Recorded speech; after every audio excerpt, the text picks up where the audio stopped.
This is Viewpoints Radio. Hi, I'm Polly Hansen, a writer and producer of the show. I'm always on the lookout for new book releases covering vital topics. When this one came out, The Volunteer by Gianna Toboni, I knew I just had to interview the author, especially with the news of two recent executions in South Carolina, where both prisoners chose to be executed by firing squad over lethal injection. I speak with Gianna about what this shift says about the larger issues in our prison systems. Here's our interview. Well, just had a very emotional read. I just finished it. I just got the book, so I've been pretty emotional about it. So who is Scott Dozier and what's so unusual about him? Scott Dozier was a death row inmate who, was not pleading his innocence. He didn't have a strong wrongful conviction case.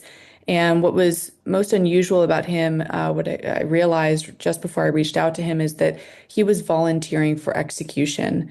And that to me was interesting, in the months that followed as I started talking to him, because, he was asking the state to execute him. The state, presumably wanted him executed, and yet he was still alive. The state could not find a way to follow through with their promise of death.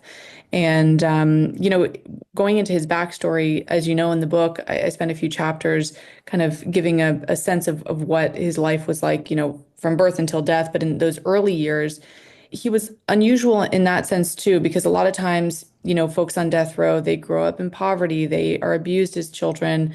And there are a lot of these sort of mitigating factors. And with Scott Dozier, he grew up in a middle-class family in the American West. He had a healthy childhood, great parents. His siblings were his best friends, didn't have so many glaring issues that oftentimes you see in these death penalty cases. So I would say his case is very complicated, which to me, made it all the more interesting.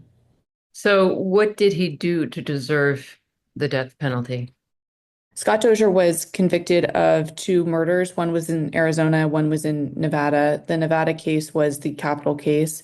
And in that case, he was convicted of murdering a young man in a drug deal gone south. And that man's body was found in a dumpster, dismembered. And, I also go into these cases and how they really weren't strong cases. There was no DNA evidence in either of them. And his conviction was based on circumstantial evidence. So witnesses testimony. Many of these witnesses, as you'll see in the book, they're folks who were on hard drugs during the time that all of this happened. They, by their own testimony, say that they were pressured by law enforcement. And you can see in some of the facts that are in the trial that, there are some things that just kind of couldn't be true, or timelines that couldn't exactly match up. And it's interesting in the court documents, the person with the most to lose, Scott Dozier, is the one with the most precise timelines, which, isn't to say that he didn't do it necessarily, but I would say the cases, I would describe them as not very strong cases, despite them both being jury trials. Okay, so I misread it. I thought he wanted to die because he knew he was guilty.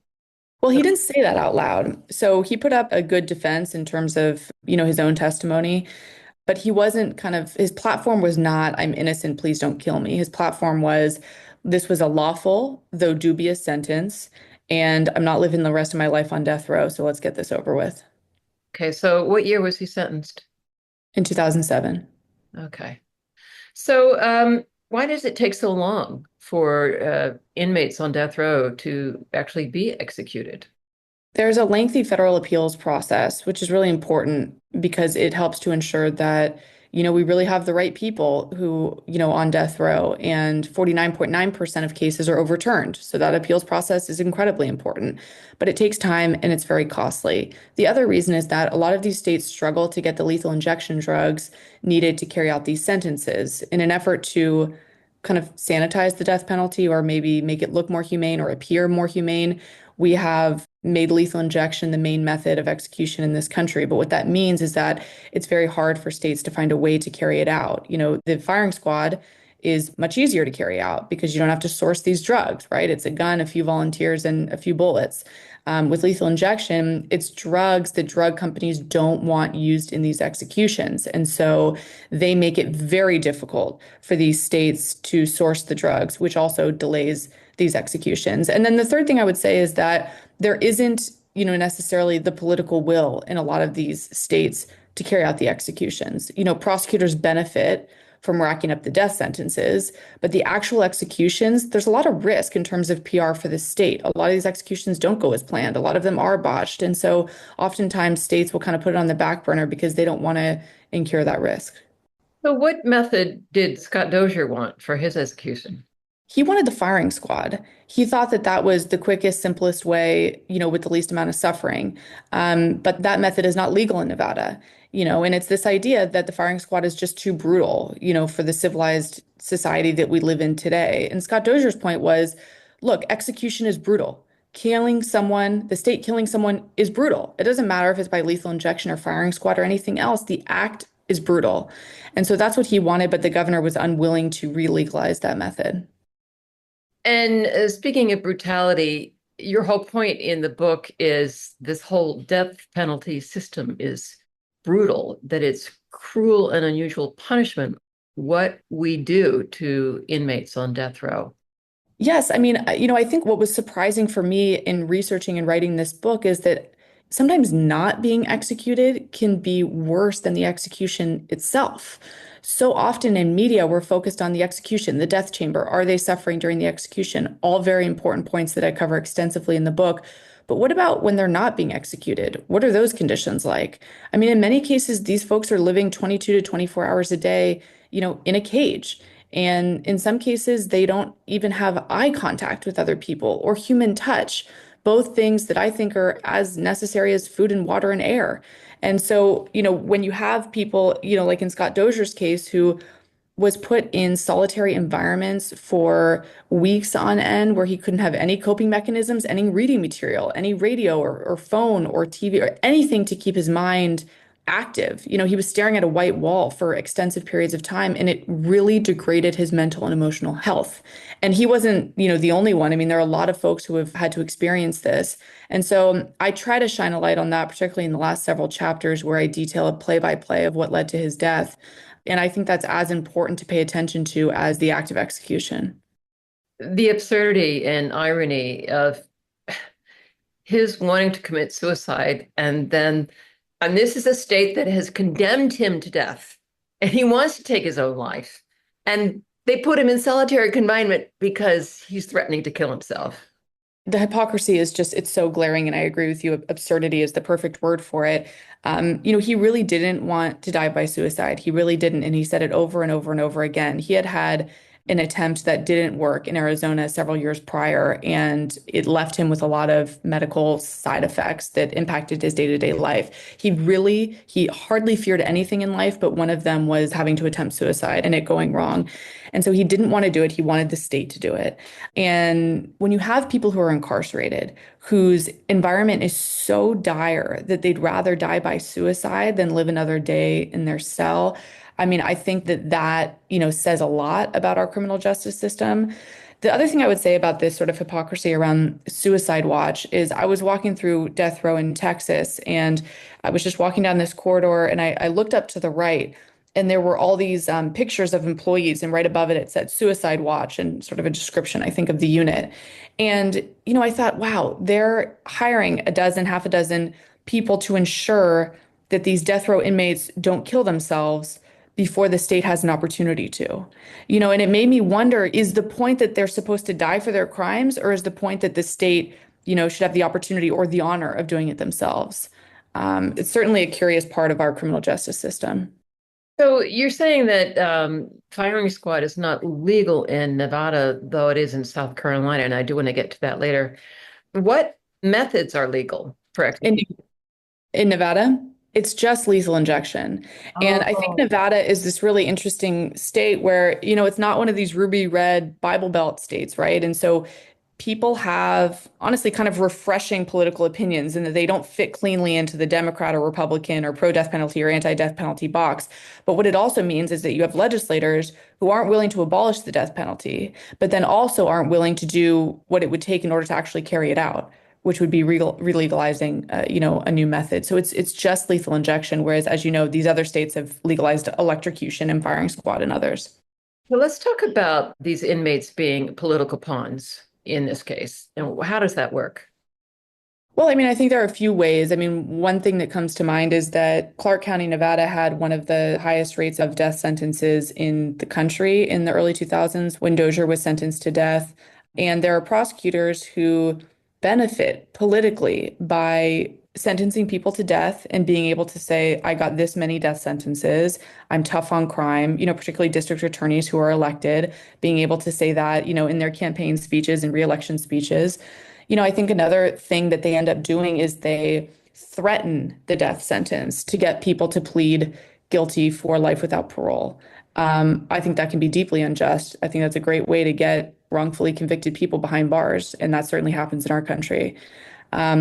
So yes, they become political pawns and then they're in prison and then they're not being executed. And I think that political charade has lots of ripple effects. Think about the victim's family that is being promised that their perpetrator, will no longer be alive, right? That this is the sentence. And so they wait decades for the sentence to be carried out.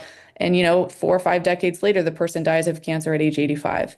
And I'm not advocating for either way. I'm just trying to shine a light on a system that to me is a farce. I just think people are deeply dishonest about what this system looks like. Well, why do pharmaceutical companies not want their drugs used for lethal injection?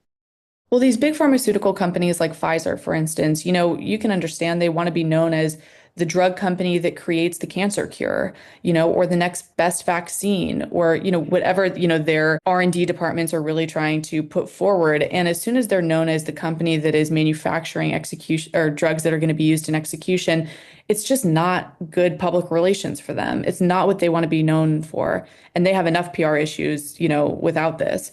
And so what they do is they rewrite their contract agreements to say these drugs cannot be sold to departments of correction for the use of execution.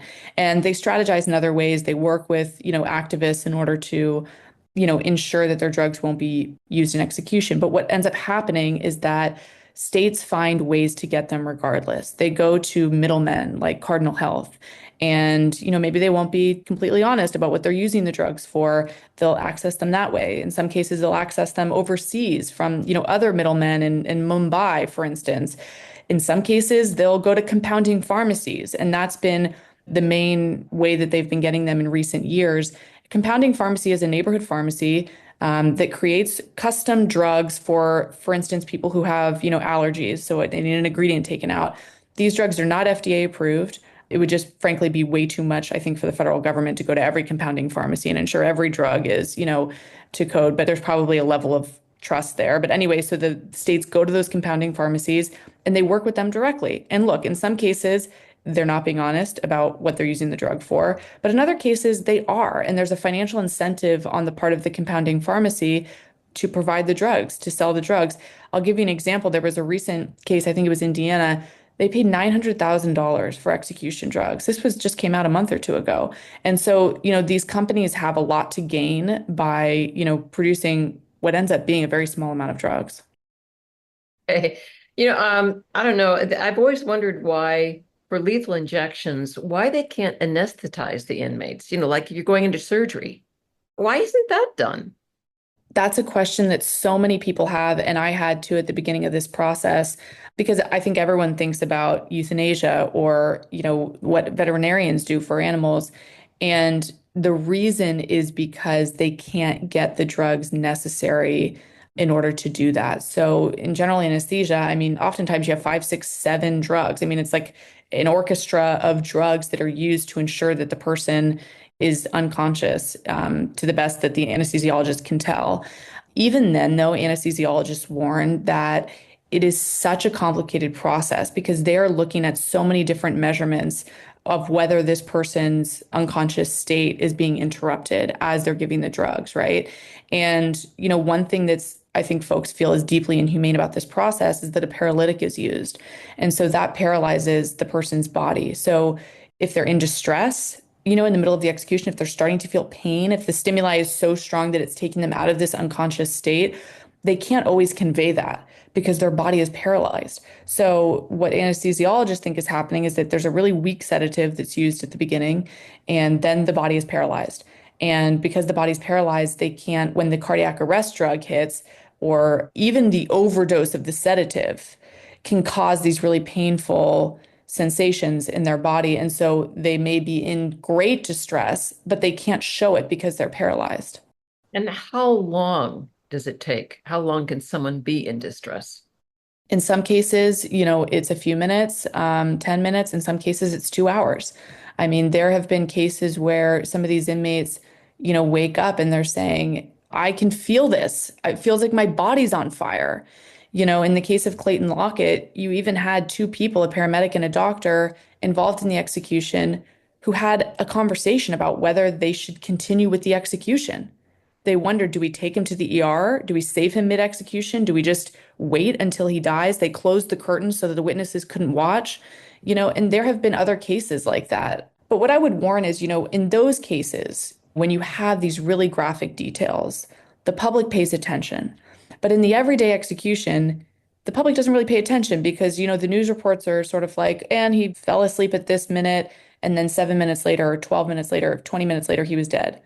But I think what people don't realize is that while that may appear to be someone peacefully falling asleep, these expert witnesses are saying, based on reviewing hundreds of autopsies, witnessing the executions themselves, and also being experts in these drugs, they say that is not what's happening to a virtual medical certainty. It may look peaceful, but the person is quietly in distress during this execution.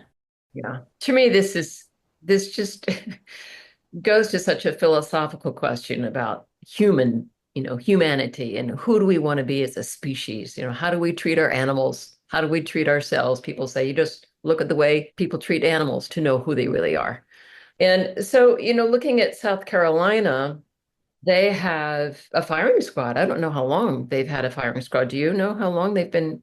So a lot of these states actually never took it off the books, but I can't remember exactly with South Carolina if they recently re-legalized it. That may be the case with them. But some of these states never actually, they just made lethal injection their go-to method for many years. And now they kind of are dusting off a method that is still on the books. I think with South Carolina, though, I can't remember exactly, but I think that they recently re-legalized it. Okay. So how many methods are there on the books in the US? Oh gosh. Well, there's lethal injection, there's the electric chair, there's the gas chamber, there's now nitrogen oxide has been introduced in the firing squad. So I guess five. Okay, but hanging is off. Hanging No is, one's doing that. Yeah. and of course beheading, Yeah. Some of particularly these for old some would methods. probably be the quickest. Yes. Some of these old methods are they're so brutal, but you know what? They're also very simple. And I think that I know is a controversial take, but the firing squad, I think there's an argument to be made that it could be more humane or less painful than lethal injection because the rate of botched executions for firing squad is effectively zero. For lethal injection, it's as high as 7%, and so, I mean, that's a lot of executions that are going wrong with this predominant method. Yeah. Are you familiar with Ed Gavigan? No. He's made a video for the Marshall Project. It was in a New Yorker video. He was stabbed by a gang in New York City years ago, almost died. And when he wrote, apparently he wrote a impact letter for the accused to hear. And he gave mercy to this young man. He said, he said, your life has probably been hell from the get-go. You made my life hell. But my wish for you is that you do something with your life because you didn't end up killing me. And I wish you had a good life, a chance to get married, a chance to have kids. I mean, Mm. his message was so altruistic and amazing. To me, it was like a walking miracle to have mercy for someone who almost killed him. So if we did away with the death penalty, do you know if there's any estimation of how much money collectively states would save? Oh my God, I haven't done a tally of what it would be, but it would be, I think, billions of dollars because, you have each death sentence, depending on what state you're in, costs hundreds of thousands, if not millions of dollars more than a life without parole sentence. And so, you have 2,000 people on death row. I guess I would take the average of that and just multiply it. So it's, yeah, millions, billions of dollars. It's a lot of money. And when you think about the fact that only 15% of death sentences are ever actually carried out, 15%, 85% are effectively life without parole sentences. So we're actually paying an exorbitant amount of money for a system that isn't even working. The executions aren't happening, right? So we're just paying a lot of money for life without parole sentences. And so I think that that to me feels like an apolitical, bipartisan kind of argument for this. And I've heard the financial argument before, but before researching this book, I didn't realize that we weren't doing the executions anyway, in even the majority of the time. So the short answer is that we would be saving an extraordinary amount of money. Well, we've covered a lot of ground here. Is there anything you'd like to add? I think just what I learned, I think, from Scott Dozier, and, at the beginning, Scott Dozier was not a sympathetic person. It's a lot easier to do a story on someone who's wrongfully convicted and didn't have a great childhood. And Dozier, neither of those applied to him. And I thought it was a great personal challenge to try to find compassion for somebody like Dozier. And over the course of, 14 months, I really did. And I think that comes through in the pages. And I think what he taught me is that when you see the quote monster behind bars or the person addicted to meth acting erratically on the street, people on the fringes of society, who we may see as deeply immoral or someone who could, put our safety at risk.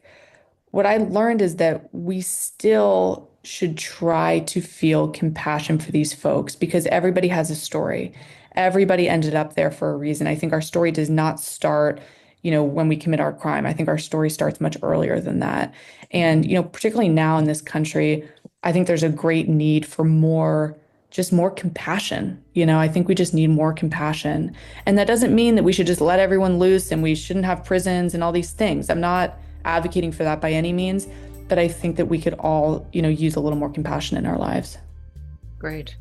Well, thank you so much. I really appreciate the time today. Thank you so much, Polly. I really appreciate it. Thank you. Have a wonderful day. You too.